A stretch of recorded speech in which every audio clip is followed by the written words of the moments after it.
আসসালামু আলাইকুম, hello everyone. আজ আমি আপনাদের সাথে শেয়ার করব 1.5 পাউন্ডের চকলেট ওভারলোডেড কেকের রেসিপি এবং ডেকোরেশন টিউটোরিয়াল। যদিও শেষের দিকের খুব ছোট একটা ক্লিপ মিসিং হয়ে গিয়েছে, সেজন্য আন্তরিকভাবে দুঃখিত। আশা করি ইনশাআল্লাহ ভিডিওটা আপনাদের সবার কাছে অনেক বেশি ভালো লাগবে। আজকের এই কেকের রেসিপি এবং ডেকোরেশনে আমি চকলেট টপার মেকিংগুলো শেয়ার করিনি। এই chocolate topper making video already আমি আপলোড করে দিয়েছি। আপনারা চাইলে সেখান থেকে চকলেট টপার মেকিং ভিডিওটা দেখে নিতে পারেন। আশা করি ইনশাআল্লাহ ভিডিওটা আপনাদের জন্য অনেক বেশি উপকারে আসবে। এখানে আমি ৩টা ডিমের সাদা অংশ এবং কুসুম আলাদা করে নিয়েছি। ডিমটা অবশ্যই রুমের স্বাভাবিক তাপমাত্রায় হতে হবে। এখন আমি বিটারের মিডিয়াম টু লো স্পিডে এটাকে বিট করে নিব। এটা যখন একটু ফোম হয়ে আসবে তখনই আমি এখানে চিনি অ্যাড করা শুরু করেছি। আজকের ৩টা ডিমের জন্য আমি এখানে 1/2 কাপ এবং 1/4 কাপ থেকে কিছুটা কম চিনি ব্যবহার করেছি। আপনাদের ডিমগুলো যদি একটু ছোট সাইজের হয় তাহলে আপনারা চিনিটা আরও কমিয়ে দিবেন। ডিমের সাইজ অনুযায়ী অনেক সময় চিনি কম বেশি করে দিতে হয়, না হয় দেখা যাবে ডিমের ফোমটা ঠিকভাবে হয়ে যাবে ঠিকই, কিন্তু চিনিটা গলতে চাইবে না। চিনিটাকে আমি 2 থেকে 3 বারে দিয়ে দিচ্ছি এবং বিট করে নিচ্ছি। ততক্ষণ পর্যন্ত আমি এটাকে বিট করে নিব যতক্ষণ না ডিমের সাথে চিনিটা ভালোভাবে মিশে যায়। তো আপনারা হাত দিয়ে অবশ্যই চেক করে নিবেন যে চিনিটা গলেছে কিনা। তো আমি অফ ক্যামেরায় সবসময় যদিও এই কাজটা করে থাকি, যে চিনিটা গলেছে কিনা বোঝার জন্য। চিনিটা যখন গলে যাবে তখনই আমি এখানে ডিমের কুসুম ৩টি এবং এখানে চকলেট ইমালশন অ্যাড করে দিলাম প্রায় ১ থেকে ১.৫ চা চামচের মতো। তো এখানে কম হয়েছে চকলেট ইমালশনটা, সেজন্য আমি এখানে আরও কিছুটা ইমালশন ব্যবহার করেছি। আপনারা ৩টা ডিমের জন্য 1/2 টেবিল চামচ চকলেট ইমালশন ব্যবহার করতে পারেন। তো আমি ইমালশন দিয়ে দেওয়া হয়ে গেলে বিটারের সাহায্যে ১০ থেকে ১৫ সেকেন্ডের মতো এটাকে মিশিয়ে নিয়েছি। এখন আমি সবগুলো শুকনো উপকরণকে একটা চালনির সাহায্যে চেলে নিব। এজন্য আমি মেজারমেন্ট কাপের 1/2 কাপে 1/3 কাপ কোকো পাউডার নিয়েছি। বাকিটুক দিয়েছি ময়দা আর 1/4 কাপ নিয়েছি ময়দা আলাদা করে। যেহেতু এখানে ৩টা ডিম রয়েছে, আশা করি মেজারমেন্টটা আপনাদের বুঝতে অসুবিধা হবে না। যেহেতু এখানে ৩টা ডিমের, সেজন্য এখানে আমি 1/3 কাপ কোকো পাউডার ব্যবহার করেছি এবং বাকিটুক ময়দা দিয়েছি। আবার আলাদাভাবে আমি 1/4 কাপ ময়দা ব্যবহার করেছি। ৩টা ডিমের জন্য আমি এখানে ১ চামচ থেকে কিছুটা বেশি বেকিং পাউডার ব্যবহার করেছি।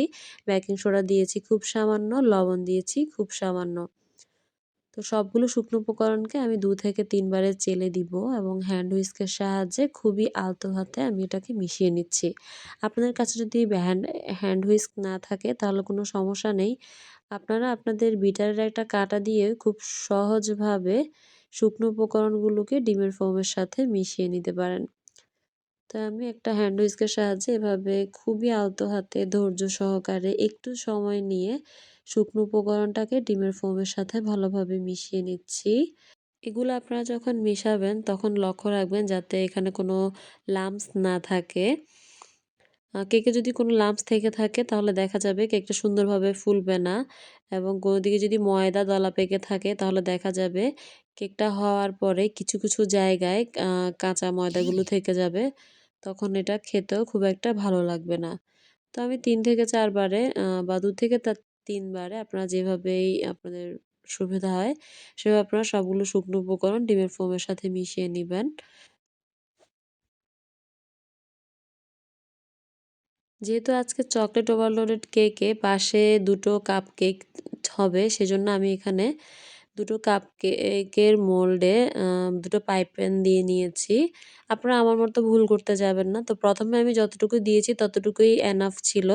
কিন্তু আমি আ একটু ভুল করে ফেলেছি। অতিরিক্ত ব্যাটার দিয়ে ফেলেছিলাম। আপনারা অবশ্যই চেষ্টা করবেন উপর থেকে 1/2 ইঞ্চির মতো জায়গা খালি রেখে তারপর এই কাপকেকগুলো রেডি করতে, তাহলে এগুলো দেখতে অনেক বেশি সুন্দর হবে।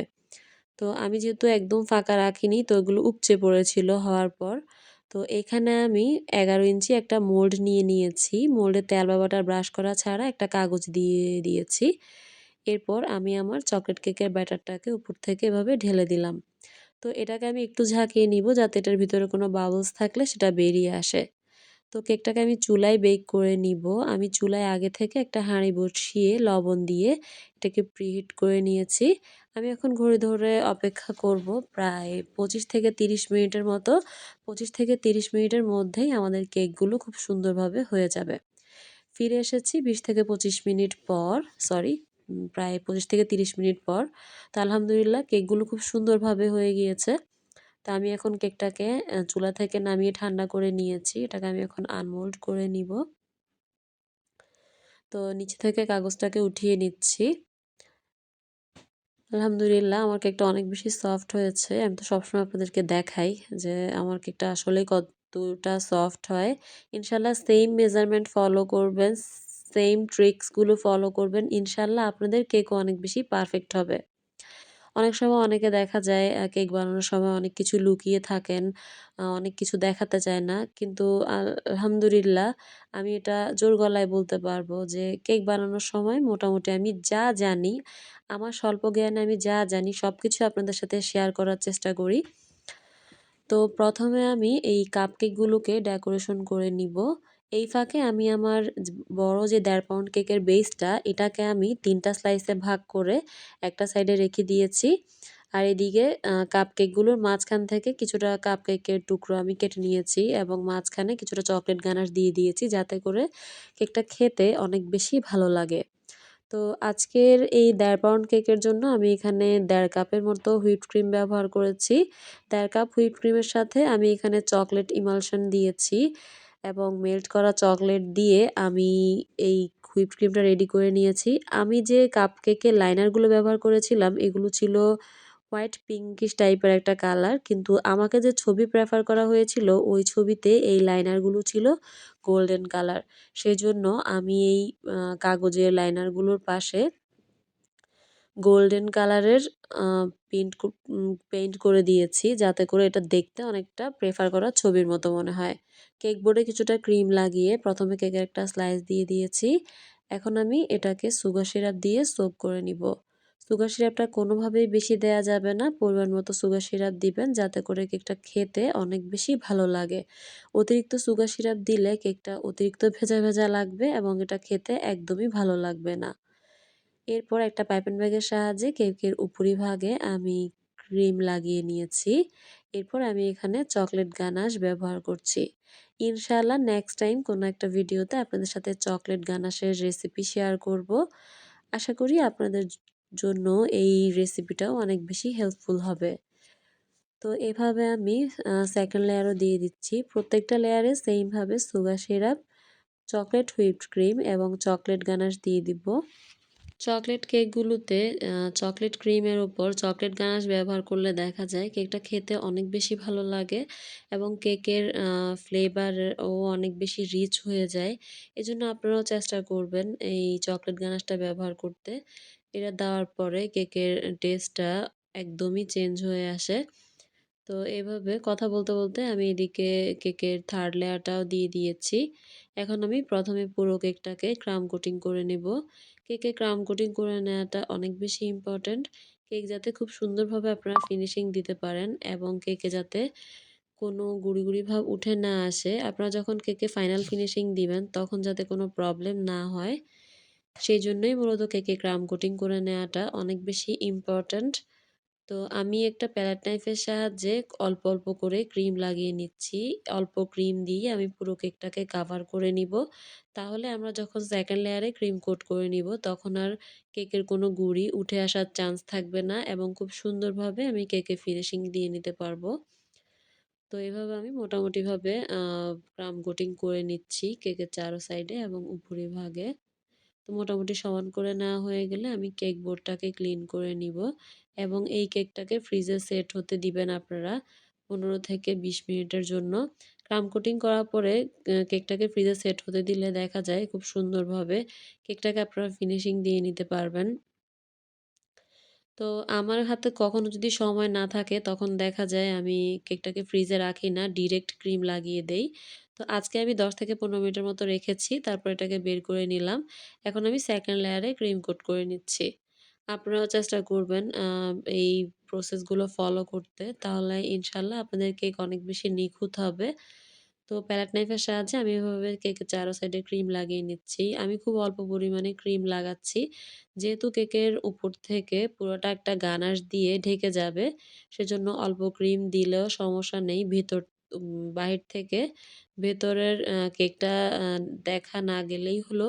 মোটামুটি পাতলা লেয়ার করেই আমি ক্রিম লাগিয়ে নিচ্ছি এবং উপর থেকে যে গানাশটা আমি রেডি করেছিলাম হুইপড ক্রিমের সাথে প্রায় ৫০ গ্রামের মতো মেল্ট করা চকলেট মিশিয়ে উপরের গানাশটা আমি রেডি করেছি। ইনশাআল্লাহ গানাশের রেসিপি তো আপনাদের সাথে শেয়ার করবই। তো এভাবে টার্ন টেবিলটাকে ঘুরিয়ে একটা প্যাড নাইফের সাহায্যে আমি মোটামুটিভাবে কেকের চারো সাইডে এবং উপরিভাগে সমান করে নিয়েছি। কেক বোর্ডটাকে আমি আরও একবার ক্লিন করে নিব। তারপর একটু স্ক্রিনে লক্ষ্য করলে বুঝতে পারবেন যে আমি প্যালেট নাইফটা দিয়ে কিভাবে কেক বোর্ডটা একটু ক্লিন করার ট্রাই করেছি। এভাবে আপনারাও করে নিতে পারেন, অনেক ফাস্ট হয়ে যাবে। এরপর একটা কিচেন টাওয়াল দিয়ে আমি কেক বোর্ডটাকে আরও একবার ক্লিন করে নিচ্ছি।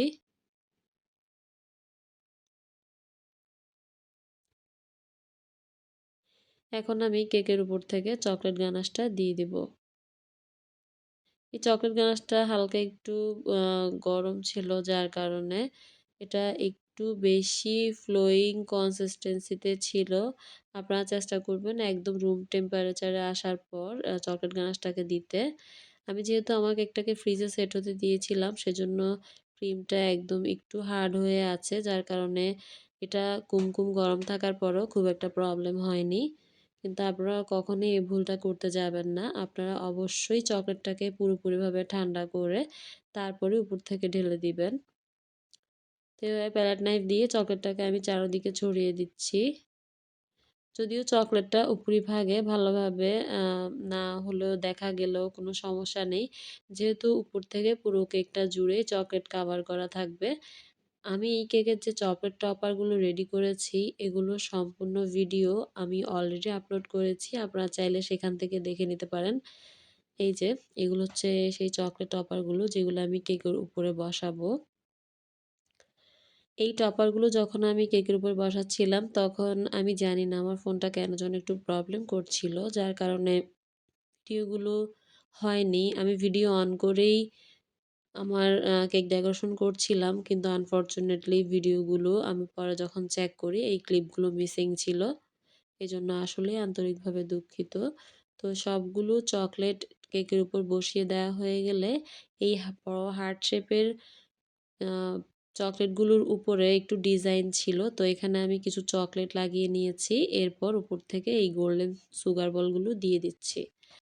এখন আমি কেকের যে উপরে যে চকলেটগুলো রয়েছে, এগুলোর উপরে গোল্ডেন লিফ বা গোল্ডেন তবক এগুলো লাগিয়ে দিচ্ছি।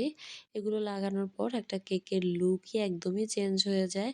আপনারা নিশ্চয়ই স্ক্রিনে দেখেই বুঝতে তো সব মিলিয়ে আলহামদুলিল্লাহ আমার কেকটা দেখতে অনেক বেশি সুন্দর লাগছিল এবং আমার কাস্টমারও অনেক বেশি পছন্দ করেছে।